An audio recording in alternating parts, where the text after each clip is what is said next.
آج کی 15ویں تراویح میں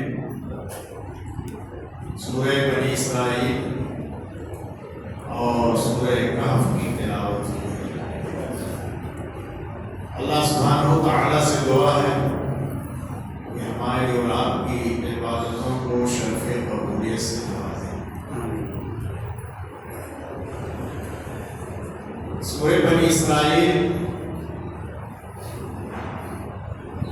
یہ وہ صورت ہے جس میں بنی اسرائیل کے جرائم کا ذکر ہوا، اور اس کے علاوہ اس صورت میں بہت ساری اخلاقی تعلیمات ہیں اور دیگر بہت ساری باتیں بیان کی گئی۔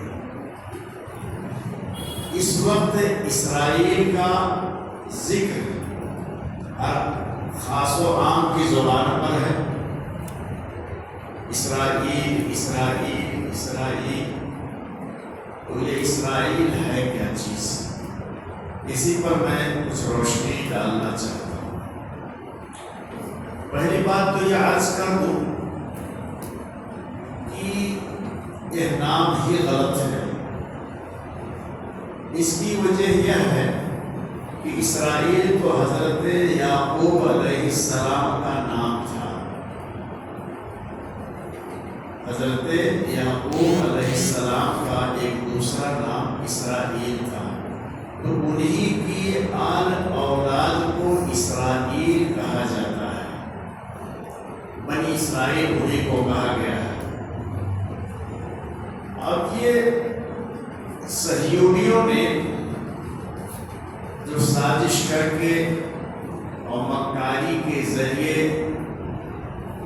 عرض فلسطین پر اپنی ایک ریاست قائم کر لی ہے، اس کا نام ان لوگوں نے بنی اسرائیل رکھ لیا ہے۔ عربی میں اس کو دولت اسرائیل کہا جاتا ہے، انگلش وغیرہ میں اسرائیل لکھتے ہیں۔ لیکن جیسا کہ میں نے عرض کیا کہ وہ حضرت یعقوب علیہ السلام کا نام تھا، یہ لوگ ان کے دین پر ہیں ہی نہیں، اس لیے ان کا نام استعمال کرنا اور ان کی طرف اس غصب شدہ ریاست کو منسوب کرنا یہ صحیح نہیں ہے۔ بعد میں انہی کی اولادیں تھیں جو فلسطین میں ایک مدت کے بعد آ کر کے آباد ہوئی تھی، اور اس کی اور پرانی تاریخ ہے۔ ان سے پہلے دوسری قوم وہاں آباد تھی، ان کی سرزمین نہیں تھی، دوسری قوم وہاں آباد تھی، لیکن اللہ تعالیٰ نے ان سے وعدہ کیا تھا، اور اسی کو عرض موعود کہا گیا کہ تم لوگ وہاں جاؤ، چونکہ ان لوگوں کے اخلاق بگڑ چکے تھے، کفر میں مبتلا ہو چکے تھے، تو ان کو حکم دیا گیا کہ تم لوگ جاؤ اور ان کو مار کر کے وہاں سے نکال کر کے اس زمین پر قبضہ کرو۔ تو اس کا ذکر قرآن کریم میں تفصیل سے بیان ہوا ہے کہ جب حضرت موسیٰ علیہ السلام وادی تیہ میں آئے تھے اور ان کو حکم ہوا تھا کہ جاؤ تم لوگ وہاں، تو ان لوگوں نے حضرت موسیٰ سے کہا تھا کہ اذهب انت وربك فقاتلا انا هاهنا قاعدون، تم اور تمہارے لوگ وہاں جاؤ، ان سے لڑو، ہم تو یہیں بیٹھے رہیں گے۔ یہ نہیں گئے تھے لڑنے کے لیے۔ بات ہے لمبی کہانی ہے، تو عرض یہ کر رہا ہوں کہ ایک وقت ایسا بھی آیا کہ یہ لوگ وہاں پر آباد ہو گئے۔ اس کا ذکر قرآن کریم میں اللہ سبحانہ و تعالیٰ نے اسی سورہ بنی اسرائیل میں فرمایا وَقَضَيْنَا إِلَىٰ بَنِي إِسْرَائِيلَ فِي الْكِتَابِ لَتُفْسِدُنَّ فِي الْأَرْضِ مَرَّتَيْنِ وَلَتَعْلُنَّ عُلُوًّا كَبِيرًا، کہ ہم نے بنی اسرائیل کو خبر کر دیا تھا، بدلا دیا تھا کہ تم لوگ زمین میں 2 مرتبہ فتنہ اور فساد برپا کرو گے۔ فَإِذَا جَاءَ وَعْدُ أُولَاهُمَا بَعَثْنَا عَلَيْكُمْ عِبَادًا لَنَا أُولِي بَأْسٍ شَدِيدٍ فَجَاسُوا خِلَالَ الدِّيَارِ وَكَانَ وَعْدًا مَفْعُولًا۔ جب تمہارے اعمال بگڑ جائیں گے اور تم فتنہ فساد برپا کرو گے تو پہلا وعدہ آ جائے گا، وہ ہمارے بندے آ جائیں گے، تمہارے شہروں میں تمہارے بستیوں میں گھس جائیں گے، اور یہ اللہ کا وعدہ ہو کے رہے گا۔ چنانچہ جب ان کے اعمال نہایت بگڑ گئے، ان کے اعمال اتنے زیادہ بگڑ گئے کہ انبیاء تک ان سے محفوظ نہیں رہے، اور انبیاء تک کوئی لوگوں نے قتل کر دیا۔ تو رومی بادشاہ آیا، اس نے چڑھائی کیا، تاراج کر دیا، قتل کیا، مارا پیٹا، اور معلوم نہیں کیا کیا ان کے ساتھ اس نے کارروائی کیا، بہت ذلیل کیا، بہت رسوا کیا ان لوگوں کو۔ پھر وہاں سے ادھر ادھر نکلے بھاگے۔ پھر اللہ سبحانہ و تعالیٰ نے پھر ان کو موقع دیا، اور پھر دوبارہ یہ آ کر کے ارض فلسطین میں آباد ہو گئے۔ پھر ان کے اعمال بگڑ گئے، پھر ان کا اخلاق بگڑ گیا، اور پھر نبیوں کو انہوں نے قتل کیا۔ چنانچہ آپ حضرات جانتے ہیں کہ حضرت زکریا کو انہوں نے قتل کر دیا تھا، اور حضرت عیسیٰ علیہ السلام کو اپنے زعم کے مطابق، اپنے خیال کے مطابق ان کو بھی لوگ قتل کر چکے ہیں، سولی پر لٹکا چکے ہیں، اتنے بڑے بڑے چاہے کر چکے ہیں۔ حالانکہ اللہ سبحانہ و تعالیٰ نے فرمایا وَمَا قَتَلُوهُ یقینا ان لوگوں نے ان کو اٹھایا ہی نہیں، میں نے قتل نہیں کیا، پر رفعہ اللہ، بلکہ اللہ سبحانہ و تعالیٰ نے انہیں آسمان پر اٹھا دیا۔ تو یہ ان کے جرائم تھے۔ اب اس کے بعد پھر جو ہے ایک بادشاہ چڑھا، ایک بادشاہ پھر چڑھا۔ پہلی جو چڑھائی ہوئی تو بخت نصر بلکہ ایک فارس کا بادشاہ تھا، اور اس نے ان لوگوں کو قتل غارت کیا، مارا پیٹا، قتل کیا، اور بہت بڑی تعداد میں ان لوگوں کو گرفتار کر کے لے کر چلا گیا بابل، اور وہاں ان لوگوں کو غلام بنایا، مزدور بنایا، جتنے حقیر اور ذلیل کام ہو رہے تھے سب ان سے کرایا گیا، یہاں تک کہ ان کی تورات کو بھی جلا دیا، اور بہت ساری کارروائیں ان کے خلاف کیا۔ پھر اللہ تعالیٰ کو رحم آیا ان کے اوپر، پھر واپس آئے، اور پھر وہ بادشاہ دوسرا ان کو لے کر گیا اور ان کو مارا کاٹا۔ پھر یہ لوگ ادھر ادھر منتشر ہو گئے، پھر یہ لوگ ادھر ادھر دوسرے علاقوں میں منتشر ہو گئے، اور فلسطین پر آ کر کے قابض ہو گئے کون؟ نصرانی، کرسچین، یہ آ کر کے عیسائی لوگ وہاں پر قابض ہو گئے۔ چنانچہ حضرت عمر فاروق رضی اللہ تعالیٰ عنہ کے زمانے میں وہاں پر وہی نصرانی لوگ ہی قابض تھے، عیسائی لوگ وہاں پر قابض تھے۔ تو یہ لوگ پوری دنیا میں پھیل گئے، خاص طور سے یورپین کنٹریز میں چلے گئے، فرانس میں رہے، برطانیہ میں رہے، اور امریکہ میں رہے، اور نہ معلوم کہاں کہاں یہ لوگ پھیلے بکھرے رہے۔ ان کے اخلاق بے حد بگڑ چکے تھے، سود، جوا اور اس طرح کے جتنے معاشی قباحتیں اور جتنی معاشی برائیاں ہیں سب کو انہیں لوگوں دنیا میں رائج کیا تھا۔ یہ لوگ امریکہ کے لیے، برطانیہ کے لیے، جرمنی اور فرانس کے لیے درد سر کر گئے تھے۔ اور آپ لوگوں نے یہ سنا بھی ہوگا کہ جرمنی میں نازی ہٹلر نے ان کو خوب پیٹا اور اچھی خاصی تعداد میں انہیں قتل کرایا۔ لیکن یہ بات جو مشہور ہے کہ نازی ہٹلر نے 60 لاکھ یہودیوں کو قتل کرایا تھا، جس کو یہ لوگ ہولوکاسٹ کا نام دیتے ہیں، گیس کے ذریعے سے اور زہریلی گیس کے ذریعے سے ان کو ختم کروا دیا تھا۔ یہ بات صحیح نہیں ہے، کچھ کو مروایا تھا، کچھ لاکھ نے، 60 لاکھ والی بات بالکل غلط ہے۔ لیکن اس کو ان لوگوں نے ہی زیادہ اس کو پھیلایا اور مشہور کیا۔ وجہ کیا تھی کہ ان لوگوں نے آپس میں صلاح مشورہ کیا کہ ہماری کوئی ریاست نہیں ہے، ہمارا کوئی ملک نہیں ہے، تو اپنی مظلومیت بیان کرو۔ ان لوگوں نے اپنی مظلومیت دنیا میں رو رو کر کے امریکہ میں، برطانیہ میں، فرانس میں، جرمنی میں اور کہاں کہاں بیان کیا، اور کہنے لگے کہ ہم کو ایک ریاست چاہیے، ہم کو ایک ملک چاہیے۔ یہ اس وقت ان کا ملک نہیں تھا جس کو آج اسرائیل کے نام سے یہ لوگ آباد کیے ہوئے ہیں، فلسطین کے بڑے حصے پر یہ لوگ قابض ہیں، یہ ان کا ملک نہیں تھا۔ لیکن امریکہ اور برطانیہ اور جرمنی یہ سب کے سب ان سے تنگ تھے، جیسے کسی بستی میں چور ہو، ڈاکو ہو، اور اس کے بد اخلاقیوں سے، بد کرداریوں سے، بد اعمالیوں سے اور اس کے کرتوتوں سے لوگ تنگ رہتے، چاہتے ہیں کسی شکل سے یہاں سے نکل جائے، کسی شکل سے یہاں سے بھاگ جائے، ہم لوگوں کو عافیت مل جائے، ہم لوگوں کو سکون مل جائے۔ یہی حال تھا تو ان لوگوں نے سوچا کہ کسی شکل سے ان لوگوں کو لا کر کے فلسطین کا آباد کر دیا جائے۔ اس زمانے میں ان کا غلغلہ تھا برطانیہ کا، اور بہت سارے ریاستوں پر ان کا وہ حاوی تھے، تو ان لوگوں نے آپس میں ایک سازش کے تحت لا کر کے فلسطین میں ان کو پہنچایا۔ اور کیسے پہنچایا؟ جب مارے گئے، جرمنی وغیرہ میں پیٹے گئے، مارے گئے، بھاگے، ہجرت کیا۔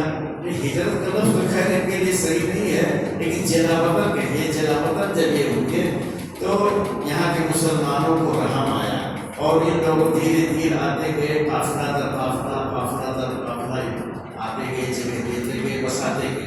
پیسے والی یہ قوم تھی، تو ان لوگوں نے چالاکی چلی کہ جو زمینیں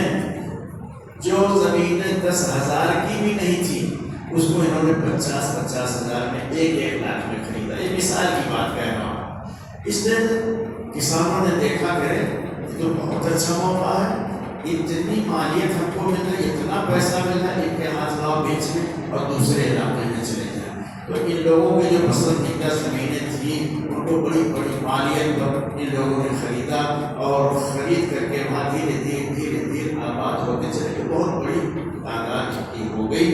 پھر جب بڑی تعداد ہو گئی تو جیسا کہ وہ صہیونی ریاست کا خاکہ ان لوگوں نے بنایا تھا، تیار کیا تھا، وہ پیش کیا لوگوں کے سامنے، امریکہ اور برطانیہ کے سامنے سب سے زیادہ پیش امریکہ اور انگلینڈ کے لوگ رہے کہ نہیں، ان کو یہاں ریاست دی جائے۔ چونکہ فلسطین پر برطانیہ کا ہولڈ تھا، اس لیے برطانیہ نے لا کر ان لوگوں کو فلسطین کے ایک بڑے علاقے میں ان کو آباد کرا دیا، یہاں تک کہ سن 1948 میں فلسطینی ریاست میں اسرائیل کا قیام ہو گیا۔ یہ ایک ہی کہانی ہے کہ کس طرح سے وہاں آ کر آباد ہوئی۔ اب ان کی جو پارلیمنٹ ہے، اتنے پارلیمنٹ گیا تو نہیں، پڑھا ہوں پیپر میں، اخبارات وغیرہ میں، کہ اس کے گیٹ پر لکھ رکھا ہے کہ اے اسرائیل، تیری سرحدیں نیل سے فرات تک ہیں، یعنی مصر سے لے کر کے عراق تک تیری سرحدیں، نیل سے لے کر کے فرات تک۔ اسی کو گریٹ اسرائیل کہا جاتا ہے، اسی کو عظیم اسرائیل کا یہ لوگ نام دے رہے ہیں۔ مدینہ وہاں سے لے کر کے صحرائے سینا اور نیل سے لے کر کے اور مدینہ منورہ سے ہوتے ہوئے یہ لوگ کا نقشہ ہے، عراق دریائے فرات تک یہ سب ہمارا علاقہ ہے، اسی کو گریٹ اسرائیل کہتے ہیں۔ یہی ان کا منصوبہ ہے، اور جو انہوں نے منصوبہ تیار کیا ہے اس میں دھیرے دھیرے یہ اپنا عمل کیے جا رہے ہیں، بے حیائی کے ذریعے سے، ٹھٹائی کے ذریعے سے، فحاشی کے ذریعے سے، اور اس طرح سے دہشت گردی کر کے ہر ناحیے سے یہ لوگ کوئی گریٹ اسرائیل قائم کرنا چاہتے ہیں۔ اس کے خلاف جنگیں بھی ہوئی جس کو آپ لوگ جانتے ہیں، اور وقت بھی نہیں کہ میں اس کی تفصیل آپ لوگوں کے سامنے عرض کر سکوں۔ جنگیں بھی ہوئی، اب اسی کا حاصل کرنے کے لیے ان لوگوں نے ایران کو اپنے ساتھ ملا رکھا ہے۔ دونوں نے اندرونی طور سے ساز باز ہمیشہ سے چلایا رہا ہے، اور عجیب معاملہ یہ ہے، عجیب حادثہ کہیے کہ اتفاق کہیے کہ ترکی جو ایک مسلم سب ملک ہے، بڑا ملک ہے، مضبوط ملک ہے، اس نے بھی اس کو تسلیم کر لیا اور دیگر ملکوں نے تسلیم کر لیا۔ آج تک سعودی عرب نے اس کی حکومت کو تسلیم نہیں کیا ہے، آج تک اس کی حکومت کو سعودی عرب نے تسلیم نہیں کیا ہے کہ اس کی ہم اسرائیل کو ایک ملک کی حیثیت سے، حکومت کی حیثیت سے تسلیم کریں، اس نے بالکل تسلیم نہیں کیا ہے۔ اور دیگر لوگ تسلیم کر چکے، مصر بھی نے بھی تسلیم کر لیا، اور بھی لوگوں نے تسلیم کیا ہے، لیکن اس سعودی عرب نے اس کو تسلیم نہیں کیا۔ اسی کو پھر حاصل کرنے کے لیے، اور خلیجی ممالک میں جس کو خالی بھی لوگ کہتے ہیں، خلیجی ممالک بھی کہا جاتا ہے، عرب دیش بھی کہا جاتا ہے، تو اس میں جو جتنا مسئلہ پیدا ہو رہا ہے یہ سب ٹوٹل اسرائیل کی وجہ سے ہو رہا ہے۔ وہ اپنا مقصد حاصل کرنے کے لیے اور لوگ عربوں کو گچا کھلاتا ہے، اور عربوں کے خلاف ایک دوسرے کو اکساتا ہے، وہ مل کر کے امریکہ مل کر کے ایک دوسرے کے خلاف لڑائی پر آمادہ کرتے ہیں، ایک دوسرے کے خلاف جنگ پر آمادہ کرتے ہیں، خفیہ سازشوں کے ذریعے اکسا رہے ہیں۔ تو اسی کا ایک شاخسانہ آج یہ بھی ہے کہ جو جنگ موجودہ چل رہی ہے تو اللہ سبحانہ و تعالیٰ نے ارشاد فرمایا کہ وَقَضَيْنَا إِلَىٰ بَنِي إِسْرَائِيلَ فِي الْكِتَابِ لَتُفْسِدُنَّ فِي الْأَرْضِ مَرَّتَيْنِ وَلَتَعْلُنَّ عُلُوًّا كَبِيرًا. پھر تمہیں سربلندی نصیب ہو جائے گی. وَلَتَعْلُنَّ عُلُوًّا كَبِيرًا فَإِذَا جَاءَ وَعْدُ أُولَاهُمَا بَعَثْنَا عَلَيْكُمْ عِبَادًا لَنَا أُولِي بَأْسٍ شَدِيدٍ فَجَاسُوا خِلَالَ الدِّيَارِ وَكَانَ وَعْدًا مَفْعُولًا ثُمَّ رَدَدْنَا لَكُمُ الْكَرَّةَ عَلَيْهِمْ وَأَمْدَدْنَاكُمْ بِأَمْوَالٍ وَبَنِينَ وَجَعَلْنَاكُمْ أَكْثَرَ نَفِيرًا. مال بھی دیں گے، اولاد بھی دیں گے، سب کو تم دیں گے اور پھر تمہیں طاقت بخشیں گے. پھر اس کے بعد اللہ تعالیٰ نے اپنا سلسلہ کرام دوسری طرف موڑ دیا ہے. تو پھر اس کے بعد وقت آیا رسول اکرم صلی اللہ علیہ وسلم کا کہ پھر یہ وہاں سے لے کر کے دھیرے دھیرے خیبر تک، مدینہ تک ان کی آبادیاں جگہ جگہ پھیلی ہوئی تھیں. پھر ان کی شرارتیں جو تاریخ میں لکھی ہیں خود رسول اکرم صلی اللہ علیہ وسلم کی سیرت میں آپ دیکھیں گے صحیح حدیث میں. تو اللہ کے رسول صلی اللہ علیہ وسلم نے ان کو مدینے سے جلا وطن کیا. پھر حضرت عمر فاروق رضی اللہ عنہ خیبر سے ان کو جلا وطن کیا، پھر مارے گئے، کاٹے گئے. ان کا یہی معاملہ چلا آ رہا ہے. اب ایک سوال آپ یہ کہہ سکتے ہیں کہ بھائی اتنی ذلیل قوم ہے جس کو قرآن میں اللہ سبحانہ تعالیٰ نے کہا غیر المغضوب علیہم ولا الضالین. اے اللہ ہمیں ان لوگوں کے راستے پر نہ چلانا جن پر تیرا غضب نازل ہوا ہے، اور نہ ان لوگوں کے راستے پر چلانا کہ جو گمراہ ہو گئے ہیں، بھٹک ہو گئے ہیں، ان کے راستے پر نہ چلانا. تو یہ مغضوب علیہم ہے. اور قرآن نے کہا اللہ نے ضربت علیہم الذلۃ والمسکنہ، ذلت اور مسکنت ان کے اوپر طاری کر دی گئی ہے. تو یہ جب ذلت و مسکنت طاری کر دی گئی ہے تو پھر ان کو اتنی طاقت کہاں سے ہو گئی ہے کہ ایٹمی پاور ایک گروپ بن گیا ہے. اور یہ اس کے یہ افراد جو امریکہ وغیرہ میں وہاں کی حکومت کو جدھر چاہتے ہیں چھپا دیتے ہیں، گھماتے ہیں، پھیرتے ہیں، وہاں کے آدمی اس قدر بیٹھے ہوئے ہیں، ان کے پارلیمنٹ میں بھی ہیں، کاروباری اداروں پہ بھی ہیں، سرکاری اداروں پہ بھی، ہر جگہ بیٹھے ہوئے ہیں، وہ گھما رہے ہیں، پھیر رہے ہیں. اس کا جواب بھی قرآن کریم میں مل جاتا ہے. اس کا جواب اللہ رب العالمین نے یہ دیا ہے کہ ذلیل و خوار رہو گے الا بحبل من الناس، الا بحبل من اللہ اور بحبل من الناس. یا تو اللہ کی رسی کو مت پکڑ لو گے یا لوگوں کی رسی کو پکڑ لو گے، تو اس کے ذریعے پھر تمہیں طاقت مل جائے گی. تو اللہ کی رسی کو تو انہوں نے پکڑا نہیں. ہاں امریکہ، برطانیہ، فرانس وغیرہ کی رسی کو ان لوگوں نے پکڑ لیا، ان کی حمایت حاصل ہے، اور وہ لوگ ان کے اوپر سایہ کیے ہوئے ہیں اور اس کی سرپرستی کر رہے ہیں. انہی کے ذریعے سے آج یہ پھر اہل عرب کو پریشان کیے ہوئے ہے اور پوری دنیا کے امن و غارت کو اصلاح برباد کی ہوئی ہے. یہ وہ چیز ہے جس کو اللہ رب العالمین نے صورت میں بیان فرمایا ہے. اب جیسا کہ میں نے ایک عرض کیا تھا کہ آگے سورہ کہف آ رہا ہے، سورہ کہف کی بھی اس میں تلاوت ہوئی ہے اور اس میں بھی کچھ واقعات بیان کیے گئے ہیں. یہودیوں کی شرارت ہی ہے، لیکن اب بات لمبی ہو جائے گی، اس لیے ختم کرتے دعا کرتا ہوں اللہ تعالیٰ ہم سب کو نیک عمل کی توفیق عطا فرمائے.